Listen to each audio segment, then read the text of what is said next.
As you can see behind me here, the Boston Red Sox are taking part in batting practice before the Blue Jays home opener here at the Rogers Center. In their second straight loss to the Boston Red Sox, the Blue Jays committed 3 errors. That's the same amount that they committed in the last 14 games combined. Blue Jays' new ace, David Price, made history with 11 strikeouts and a 5-1 win against the Minnesota Twins. He surpassed Roger Clemens, who had 9 strikeouts in his Blue Jays debut. Even if the Rangers trotted out either of the Dukes of Hazzard brothers, the Lone Ranger, or heck, even Walker, Texas Ranger, who could really do anything he wants, no one could touch whatever Marco Estrada was dealing yesterday afternoon in Game 1 of the ALDS in Arlington, Texas. Blue Jays couldn't have asked for a better time to go on a 2-game losing streak. David Price is on the mound tonight, and since being with the team, he is 4-0 when pitching after a Blue Jays loss. It was the belt unbuckling heard around the world. While following through a swing at the Rogers Center, Boston Red Sox third baseman Pablo Sandoval snapped his belt.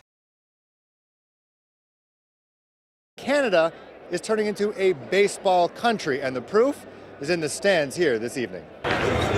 Before the Blue Jays sold out home opener, all you could hear was the crack of last year's league MVP's bat. A couple hours later, you won't be able to hear yourself think. All right, well, here are some of the fans who showed up here to the Rogers Center just a couple of minutes early. Well, there you go. You tell people there's live TV, and they go nuts, Nick. So, yeah, first pitch is at 7:07, of course. Beforehand, there's going to be all the festivities here. I'm assuming a gigantic Canadian flag over that new dirt infield. So hopefully you don't get it dirty. Toronto Blue Jays give us all one heck of a show. Don't let the calendar fool you. Today is the first day of fall. The boys of summer have called it a season. It sucks. Heartbreaking still. Slightly empty feeling. Despite some stellar pitching, the Jays' offense, which combined for 22 runs against Texas, only mustered 8 in a best-of-7 series against Cleveland, who's now headed to the World Series. I wish we were still playing. You know, this team had a lot left in it, but just came up a little short. But that's who the 2016 Jays have been. Streaky. This wasn't the same 2015 team that led the majors in runs and homers. It was clear early on this year that the Jays would have a target on their back.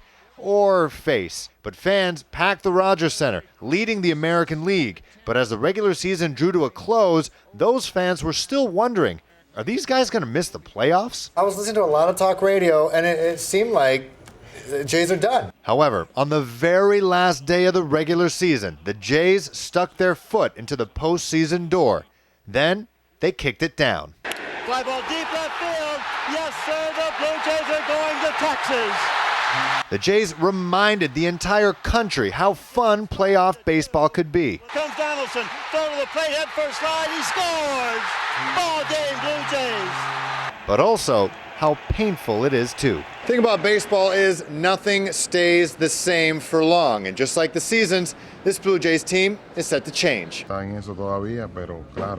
Of course, it's my first choice, but to be honest, my head is not going to be into this until the World Series ends. Don't really feel like I'm in the proper state of mind to be talking about that, obviously. I know it's a possibility, but we'll see what happens. Regardless of what happens, spring will be here in no time. A new season of ups and downs, a roller coaster fans can't wait to ride again. All right, well, the city of Toronto was once rated the worst sports city in North America, but times are changing, people. The Raptors, who are coming off their best season ever, tip off next week. TFC is in the playoffs for the first time, and the Leafs, even though they lost yesterday, are young, fun, pretty exciting. That's enough sports content to keep you busy until spring training.